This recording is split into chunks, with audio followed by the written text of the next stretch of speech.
Ini agak berbahaya sebetulnya yang saya sampaikan. Tetapi kalau saya tidak sampaikan juga nggak naik-naik kelas kita. Jadi doa yang paling bagus apa? Siapa yang boleh mengucapkan itu? Yang sudah merasakan kehadirannya. Yang belum merasakan kehadirannya, baca itu berulang-ulang, nggak nyambung. Makanya harus dibuktikan dulu ayat tadi, fa inni qarib. Makanya ayat ini kan keren. Sebelum dilanjutkan dengan kata-kata aku mengabulkan undangan orang yang mengundang apabila ia mengundangku, kan Allah menyatakan apabila dia bertanya tentang aku, katakanlah fa inni qarib, aku dekat. Sayang sekali kita cuma dapat info kalau Allah dekat, tetapi tidak mau membuktikan kehadirannya, kebersamaannya dengan kita. Itu saja kelemahan kita. Akibatnya kita merasa seakan-akan Allah itu adanya di sono, di tinggi. Makanya kata-kata yang sering terucap dari kalian apa? Aku mah tergantung yang di atas.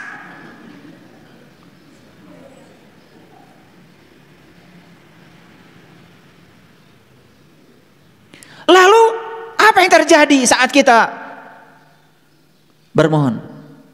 Tangan kita di atas. Apalagi mau difoto. Apalagi di padang pasir. Pakai dandanan macam-macam. Lagi berdoa.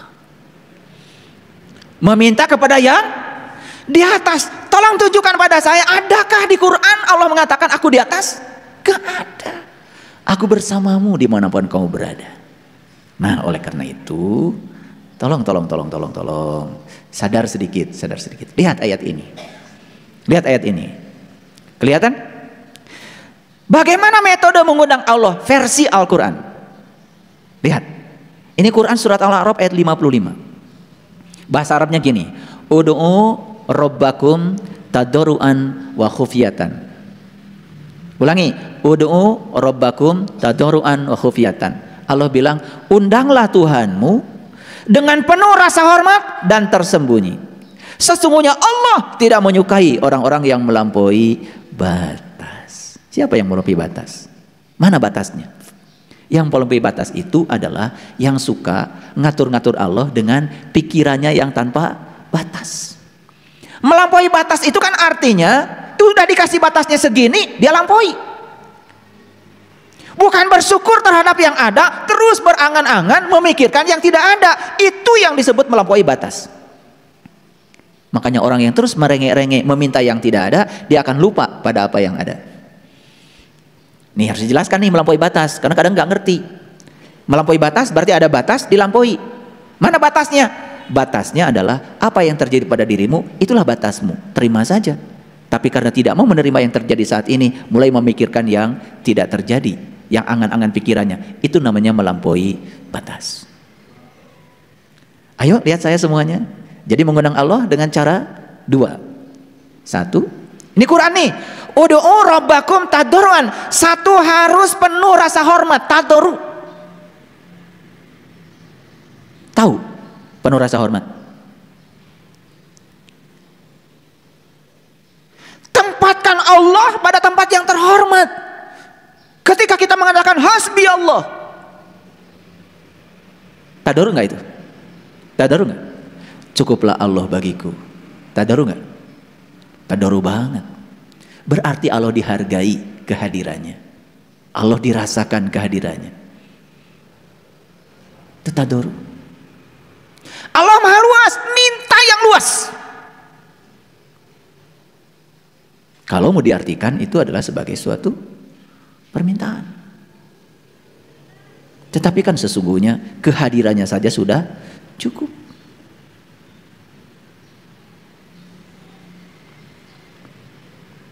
Yang kedua, tersembunyi. Tersembunyi berarti di mana? Tersembunyi. Jadi kalau gitu doa itu perlu keras-keras? Perlu ada suaranya? Tersembunyi saja. Tadarru wa khufyatan, penuh rasa hormat dan tersembunyi. Itu cara mengundang Allah. Ada nggak di sini diajarkan berdoa kepada Allah itu? Ya Allah, ya Allah. Gitu?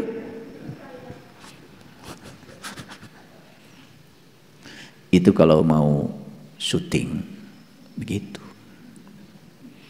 Tapi Quran mengajarkan cara berdoa, cara mengundang Allah itu cuma dua aja, tadarru wa khufyatan. Semoga semua makhluk hidup berbahagia. Tadarru? Tadarru? Semoga keluarga saya bahagia. Tetangga yang lain biarin aja. Tadarru nggak itu? Tadarru nggak itu? Dia menempatkan Allah di tempat yang sempit. Dan Allah itu dikerangkeng oleh pikiran kamu sendiri. Biarlah keluarga saya yang bahagia, yang lain gak usah. Biarlah kelompok saya bahagia, kelompok lain gak usah. Suka nggak ada doa begitu? Ada tuh. Semoga kelompok saya diampuni segala dosanya, kelompok lain gak usah. Tadarru nggak gitu? Itu tidak tadarru, karena tidak menempatkan Allah sebagai yang maha luas. Kalau Allah ditempatkan sebagai yang maha luas, minta yang luas-luas, kalaupun mau ada permohonan. Walaupun itu kan sebetulnya ujung-ujungnya basa-basi juga. Coba, semoga semua makhluk hidup berbahagia. Semoga Allah mencintai seluruh ciptaannya. Kata Allah, emang gue pikirin? Emang saya harus disuruh-suruh sama kamu untuk mencintai ciptaanku? Cintaku tanpa batas untuk seluruh makhlukku. Betul nggak? Tapi kalau semoga semua makhluk hidup berbahagia, itu masih ada nilai. Karena bahagia itu pilihan. Allah sudah menyediakan berkah buat semuanya, tetapi bahagia pilihan. Nah, kita doakan semoga semua makhluk hidup berbahagia. Apalagi tambah semoga seluruh makhluk hidup, baik yang kelihatan maupun yang tidak kelihatan, di setiap ruang dan waktu, di semua tingkatan berbahagia. Keren doa itu. Itu yang kemudian orang tua kita berdoa dengan kata-kata Rahayu Sagung Dumadi. Jadi bangsa Nusantara dulu cara berdoanya begitu. Rahayu Sagung Dumadi, semoga seluruh makhluk hidup berbahagia. Doa kalian gimana? Semoga kelompok saya berbahagia. Itu nggak tadarru itu.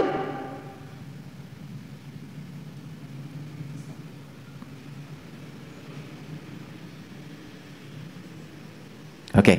Yang kedua, perhatikan saya. Quran surat Al-A'raf ayat 180. Ini kata-katanya sangat luar biasa. Walillahil asmaul husna fad'uhu biha. Nah, ada juga fad'u. Walillahil asmaul husna terjemahnya, dan dialah zat yang maha baik. Maaf kalau berbeda. Karena saya mengartikan asma itu bukan nama, bukan sebutan. Asma itu adalah zat. Karena diterjemahkan menjadi nam. Nam itu bahasa Urdu. Nam itu artinya zat. Bahasa Arabnya adalah ajrun. Jadi bagi saya, walillahil asmaul husna artinya dan Allah zat yang maha baik. Betul Allah maha baik? Luar biasa ya Allah. Betul nggak? Seburuk apapun kita, tetap saja kita bisa bernafas, bisa melangkah, bisa memegang, bisa melihat. Wah, luar biasa. Ya, Kak Gores lagi nyiksik bawang di dapur, langsung Allah bertindak. Seluruh sel-selnya diperintahkan untuk menyusun diri. 2-3 hari garing. Masa tidak terasa kehadiran Allah di situ? Ya, iya. Dicocok rengit, digaro, burung. 2-3 hari itu ayat. Luar biasa ya, cinta kasih Allah. Luar biasa. Yang gitu aja kadang-kadang banyak lupanya ya. Kemarin bentol, sekarang nggak ada. Nggak ingat tuh sama Allah. Ingatnya tarason we.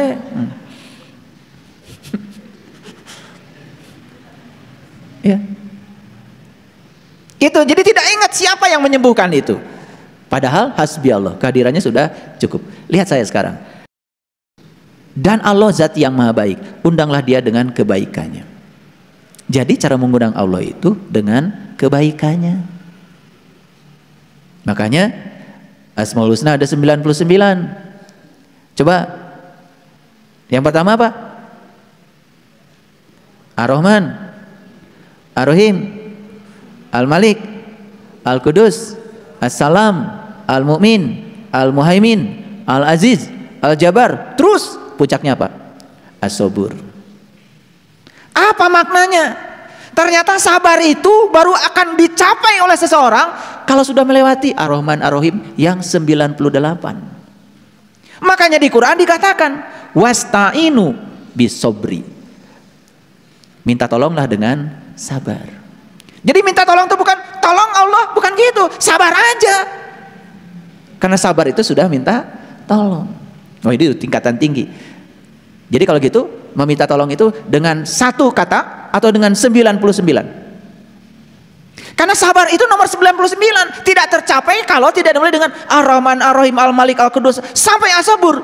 Makanya Quran memerintahkan minta tolonglah kepada Allah dengan sabar. Jadi tidak ada di Quran dikatakan minta tolonglah kepada Allah dengan cara tolong Allah, nggak ada di Quran, nggak ada. Tapi wasta'inu bis-sobri, minta tolonglah kepada Allah dengan sabar. Udah sabar aja, itulah cara minta tolong yang tadoru. Suka minta nggak kepada Allah? Ya Allah, jadikan saya orang sabar. Suka? Nggak ada di Quran. Cukup kamu jadi orang sabar saja. Itu minta tolong kepada Allah.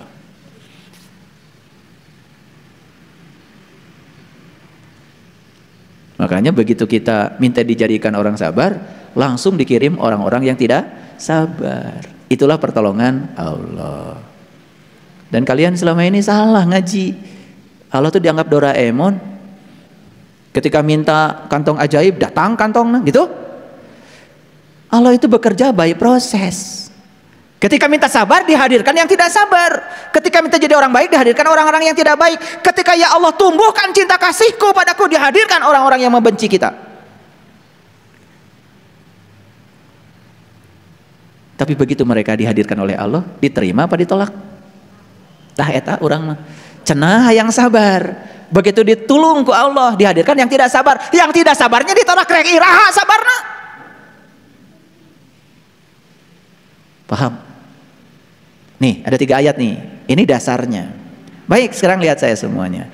Jadi, mengundang Allah itu satu harus dengan tadoru wa khufyatan. Yang kedua tersembunyi. Yang kedua, tadoru itu artinya undang Allah dengan sifat-sifat Allah. Allah Maha Luas, undanglah dia dengan keluasanmu. Jadilah orang yang luas, jangan jadi orang yang sempit. Gitu. Nah, makanya saya sering mengatakan, kalau doa itu dianggap sebagai suatu permintaan, sebetulnya apa yang kita pikirkan, apa yang kita ucapkan, apa yang kita lakukan berulang-ulang, itulah yang akan membangun realitas.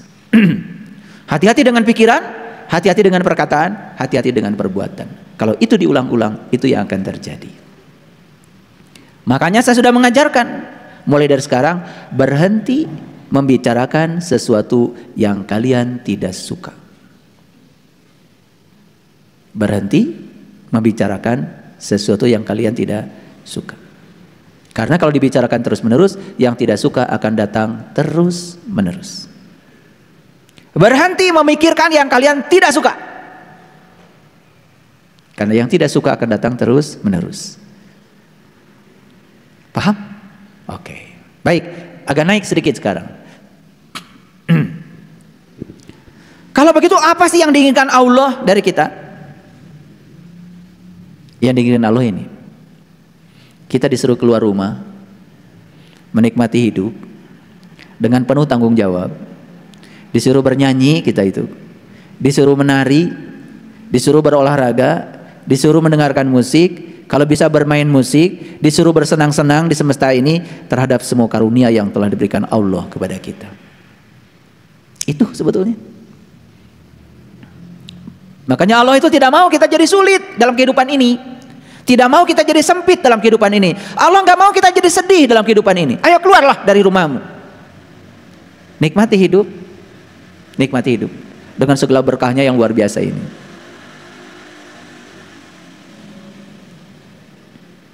Ya. Jadi aneh ya, belajar agama malah jadi semakin banyak kesedihan. Bahkan Allah itu bukan sesuatu yang menyenangkan. Allah itu seakan-akan sosok yang menakutkan. Betul? Bahkan Allah itu digambarkan sebagai sosok yang menakutkan, tukang menyiksa, mengazab, menciptakan neraka, membakarnya habis.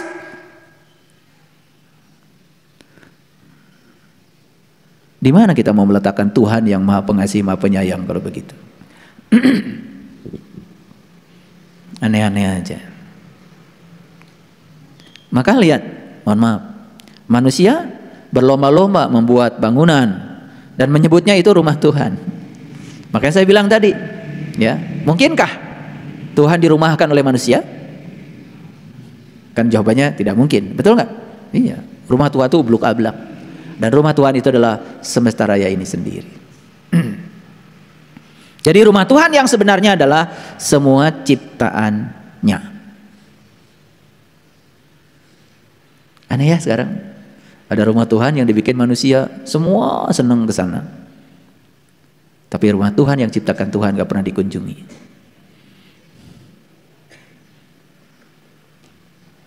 Aneh.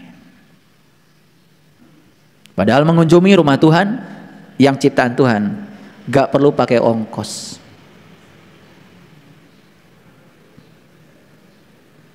Betul? Oke. Inilah ayatnya. Kalau gitu mana rumah Tuhan yang sebenarnya? Surat Al-Imran ayat 96. Izin kalau saya memperbaiki terjemahannya supaya sesuai dengan yang ada dalam bahasa Arabnya.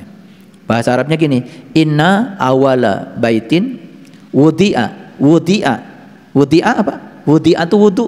Wudu itu berpisah. Sebenarnya terjemahnya gini, inna awala baitin, rumah awal yang aku bangun untuk berpisahnya manusia. Wudi alinas.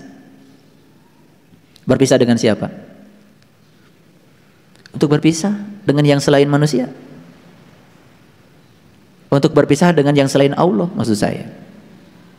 Coba lihat saya semua. Kalau saya punya 2 tempat, 1 di sini, 2 di rumah. Kalau saya tidak ada di sini, pasti ada di rumah kan? Kalau saya tidak di rumah, saya ada di sini kan? Tempat saya kan cuma 2. Oke, lihat saya sekarang. Kalau saya melekat tangan saya pada kursi ini, jelas dong, saya tidak bisa berpisah dengan kursi ini. Tapi kalau saya berpisah dengan kursi ini, saya tidak melekat.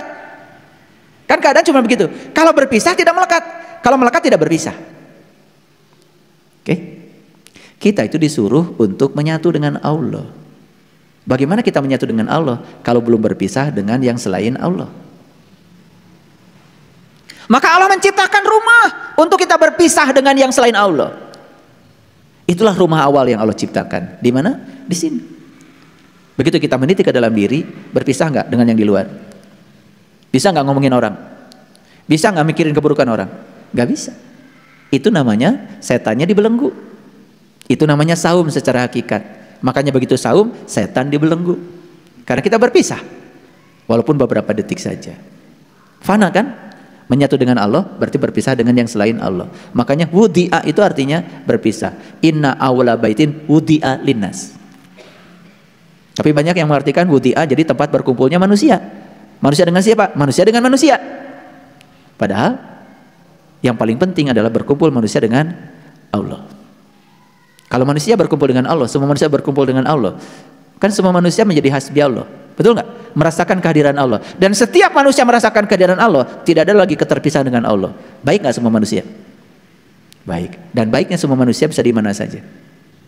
Kan ada orang baik itu lagi umroh baik, lagi tidak umroh kan tidak baik. Karena lagi umroh kan ada yang namanya ihram. Jangan berkata dusta. Kita lagi ihram. Nanti kalau sudah selesai, gak apa-apa.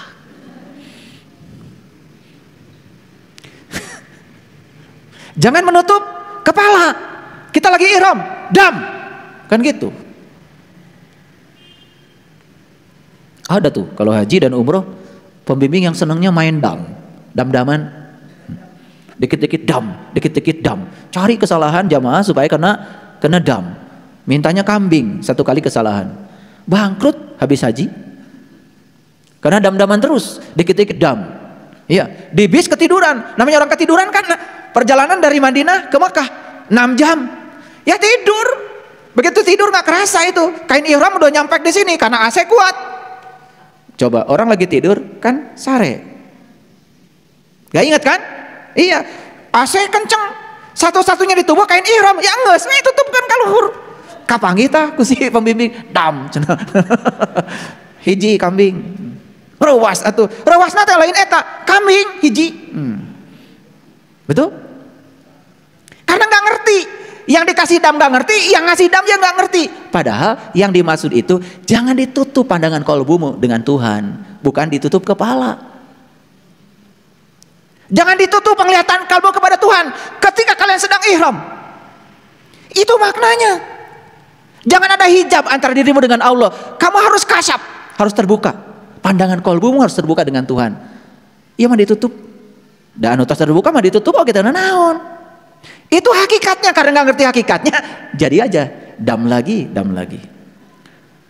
Nyalingit deh beteng, data biasa naik AC, naik mobil, bis AC, di Mekah mobil itu bagus-bagus AC-nya. Bayangkan orang kampung nyalingit beteng, ingat PPO.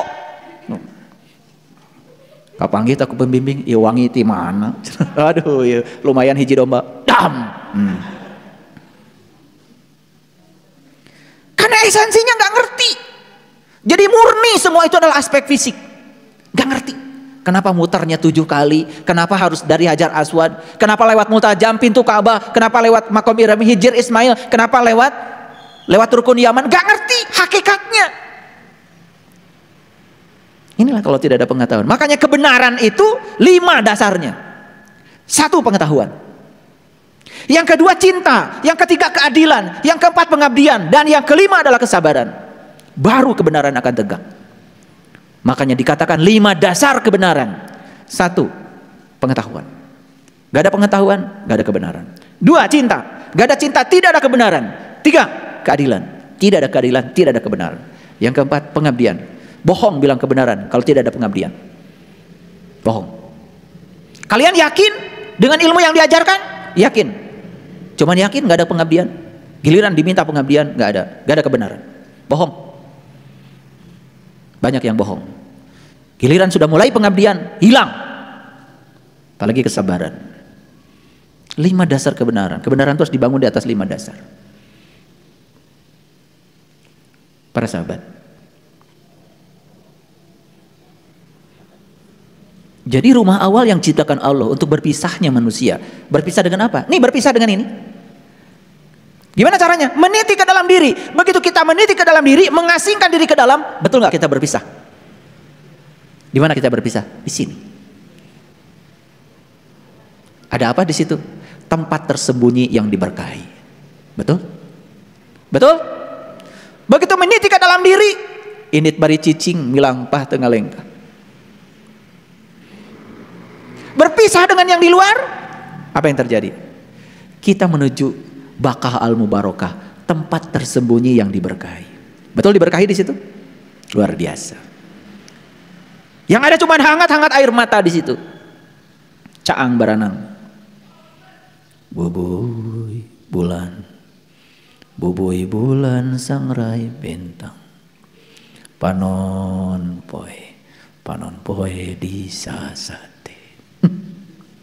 Dipencerong, dipeleng, tuh panon poe, disate, dipeleng, ditusuk, tidak bisa berpaling dari apa yang kita lihat. Itulah lagu leluhur kita yang luar biasa, judulnya Bubuy Bulan. Banyak yang gak ngerti juga lagu itu. Makanya sebelum Bubuy Bulan, lagu yang pertama digubah adalah Manuk Dadali. Mesat ngapung luhur jauh di awang-awang, meberkeun jangjangna bangun taya karingrang. Yuk beberkeun jangjang, mesat ngapung luhur jauh di awang-awang, meberkeun jangjang tamun taya karingrang. Kalau pergi ke awang-awang kan lihat bintang, betul nggak? Bubuy bulan, bahasanya Sunan Kalijogo mah namanya memanjat pohon blimbing. Lunyu-lunyu penekno, ya sudah, walaupun lunyu, walaupun licin, terus aja dipanjat. Blimbing kan bintang segi 5, keren. Nyatu jadi ilmunya semua. Nah ini yang disebut dengan Hubble itu, talinya Tuhan tuh ini, pengetahuan. Kalau pengetahuan kita luas, kita bisa melihat semua tradisi, tidak berburuk sangka, dan tidak mengatakan dirinya lebih bagus daripada yang lain. Itulah kekeliruan spiritual yang 7 tadi. Banyak orang yang menyangka dirinya lebih mulia daripada yang lain dan menyalahkan orang lain yang berbeda dengan dirinya. Maka dia tidak punya kemampuan menerima dan menghargai perbedaan. Itulah makanya kan ribut terus. Yang ribut tuh yang suka itu, yang tahu dikit. Kalau yang tahu banyak mah enggak, karena pengetahuannya luas. Betul enggak? Iya. Yang suka manjat gunung mah enggak. Melihat pemandangan dari gunung kan luar biasa, luas, tanpa batas. Nah, ada apa sih di dalam? Lihat saya semua. Di tempat tersembunyi yang diberkahi itu ada apa? Ada petunjuk. Hudal linas. Hudal lil alamin. Ada petunjuk bagi seluruh semesta. Ada apa lagi di dalamnya? Satu, ada tanda yang terang benderang. Dua, ada makom Ibrahim, level Ibrahim, tingkatan Ibrahim. Barang siapa yang masuk rajin ke Baqqah al-Mubarakah, amanlah dia. Wa man dakhalahu kana aminan. Walillahi 'alan nasi hijjul bait, dan Allah mewajibkan untuk setiap manusia agar berkunjung ke rumah itu. Ke rumah mana? Rumah awal yang Allah ciptakan untuk berpisahnya manusia. Wa ilaihi sabila manis tato'a ilaihi sabila, bagi mereka yang tahu jalannya, yang tahu caranya. Yang tidak tahu jalannya, tidak tahu caranya, jangan coba-coba. Gitu. Begitu tahu jalannya, tahu kendaraannya, langsung tegar. Subhanalladzi sakhkhara lana hada wa ma kunna lahu muqrinin wa inna ila rabbina lamunqalibun. Tuh, doa naik kendaraan. Kendaraannya mana? Nih kendaraannya. Gitu. Kalau naik kendaraan, naik angkot. Subhanalladzi syakharana hada wa ma kunna lahu muqrinin wa inna ila rabbina lamun qalibun. Terima kasih Tuhan sudah mengajarkan bagaimana cara menggunakan kendaraan hebat ini agar aku bisa kembali kepadamu. Wa inna ila rabbina lamun qalibun. Gitu. Hafal ya doa itu? Hafal pasti kalian. Apalagi kalau lagi umroh, lagi haji, hafal banget. Di Indonesia nggak pernah naik mobil baca itu. Kalau di Mekah langsung pakai kacamata hitam, pakai peci, oh luar biasa. Semua udah gaya lah. Dipimpin. Mari kita berdoa dulu. Di Indonesia matahara, macam eta teh. Astagfirullahaladzim, astagfirullahaladzim, astagfirullahaladzim. Allahumma. Oh gitu. Allahumma. Oh semua ya kompak. Sedang jadi turis. Nah, ketika kita mengartikan doa itu sebagai permintaan, dan kita kemudian seakan-akan boleh mengatur-ngatur Tuhan, mengajari Tuhan supaya Tuhan diajari cara yang terbaik menunaikan tugasnya, dan supaya Tuhan mengikuti segala keinginan kita. Bayangkan, semeraut nggak kehidupan ini? Bayangkan kalau semua permintaan dipenuhi, semeraut nggak? Semeraut nggak? Semeraut. Coba kalau semua permintaan manusia ingin jadi orang kaya dipenuhi Tuhan saat ini, semeraut nggak dunia? Semeraut. Susah kita. Mau nembok sendiri, ngelas sorangan, kenteng bocor sorangan, betul? Sadar di titah ada benghar sararea, betul? Coba kalau semua manusia minta sehat saat ini dan dikabulkan, semeraut nggak dunia? Semeraut. Negering, sehat kabeh. Karunya tuh, panti pijat, nu datang. Rumah sakit bangkrut kabeh, betul nggak? Sebaliknya kalau semua manusia minta sakit, tambah parah lagi, gering kabeh, sanu rek ngarawat. Betul nggak? Saya tanya kalian, pintar nggak? Kalau manusia minta sabar sama Allah dan kemudian sabar semua, semeraut nggak semesta ini? Semeraut. Jangan dikira kalau semua sabar, semeraut, macet kabeh jalan. Udah sabar teh, cari cing, mangga hati payun, mangga hati payun. Makanya Allah bilang, seandainya aku mau, aku jadikan semua jadi orang beriman. Seandainya aku mau. Tapi Allah tidak melakukannya. Jadi kita ini, mohon maaf, yang dakwah kemudian ingin semua pengikutnya beriman semua, udah melanggar.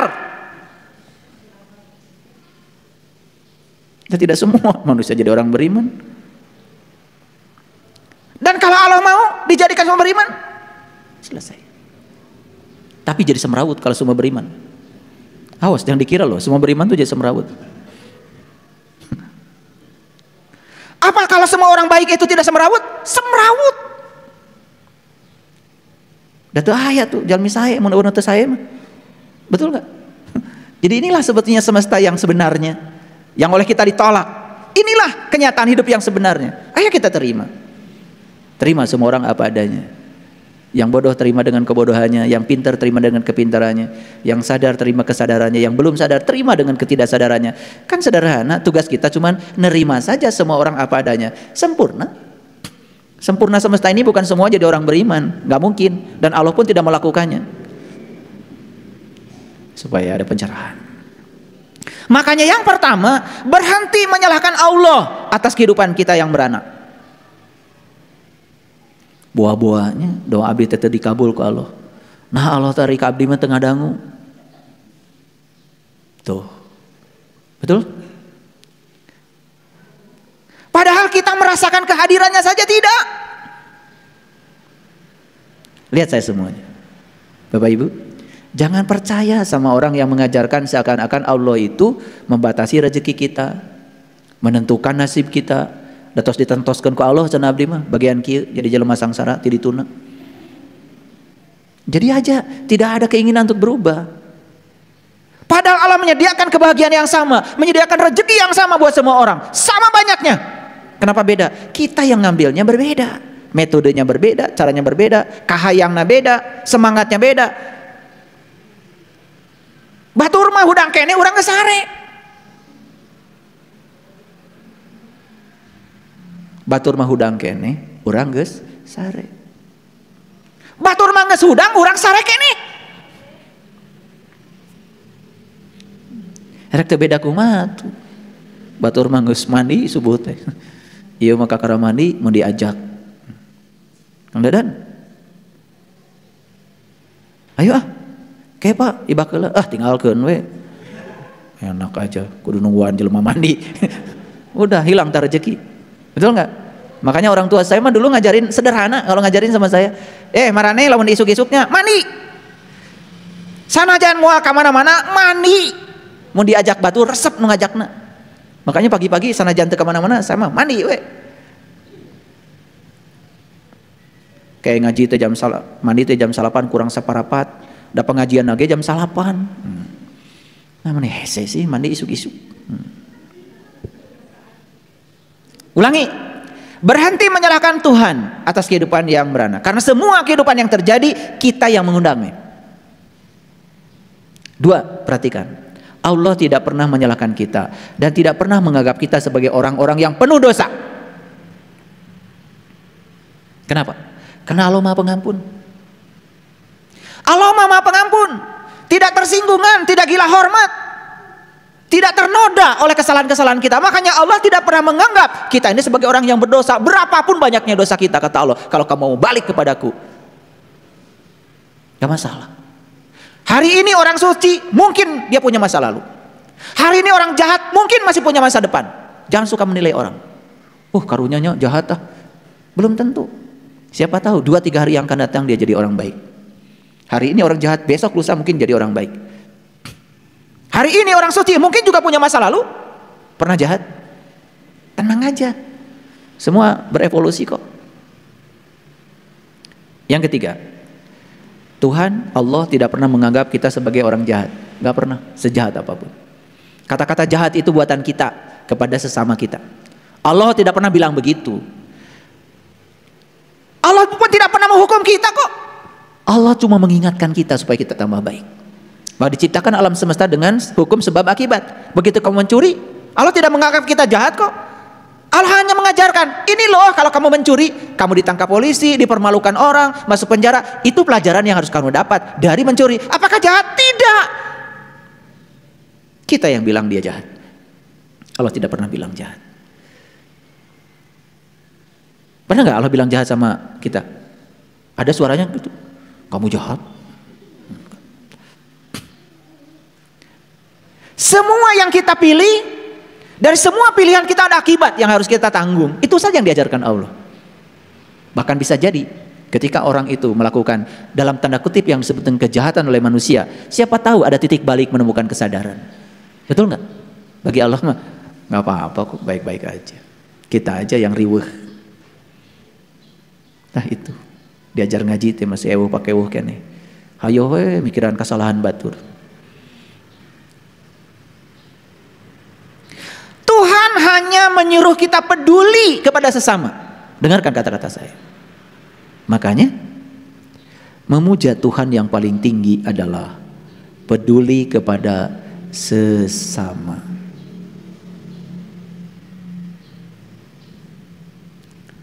Apakah Allah menanamkan kepercayaan tertentu pada kita? Harus percaya ini, harus percaya itu? Tidak. Dan yang menanamkan kepercayaan manusia. Kudu percaya ke dia, kudu percaya ke dia. Kan manusia, Allah mah tidak sibuk. Rek percaya, rek ente, aku mah maneh we cek Allah. Cuman ada tanggungan. Betul nggak? Ada tanggungan. Ada pilihan. Mau percaya, tidak percaya, ya terserah. Allah mah tidak pernah memaksa. Maka di Quran ada katakan la ikraha fiddin. Kan tidak ada paksaan dalam agama. Sugan kudu percaya, lamun kudu percaya paksaan. Paham? Nah karena tidak ada paksaan, coba apa yang kita percaya itu harus bukti. Lamun tak aya buktina kudu percaya, paksaan. Banyak gak buku yang ditulis atas nama Allah? Banyak? Bisa nggak kita menemukan Allah di buku itu? Padahal buku itu sama sekali kata Allah tidak ada kaitannya dengan aku. Itu mah cerita kamu aja tentang Tuhan. Gak tahu Tuhan yang kamu ceritakan yang mana. Semua persepsi kamu kok. Kamu juga nggak kenal sama aku. Kita ini kan sering terjebak pergi ke toko buku. Yang penting ada buku judulnya apa? Ada cerita Allahnya lah di situ. Berdasarkan si pengarangnya. Si pengarangnya pun sebetulnya menyebut Allah, dia juga kata orang, dia juga tidak tahu dan tidak kenal kepada Allah. Banyak kayak buku kayak gitu. Nah, kalau kita orang awam lihat buku itu, seakan-akan buku itu cerita tentang Allah, padahal kata Allah gak ada kaitan dengan aku. Karena semua yang digambarkan di situ tidak ada kaitannya dengan Allah. Misalkan di buku itu diceritakan, cing saha, barang siapa yang baik sama Allah, maka Allah akan berikan pahala. Barang siapa yang durhaka sama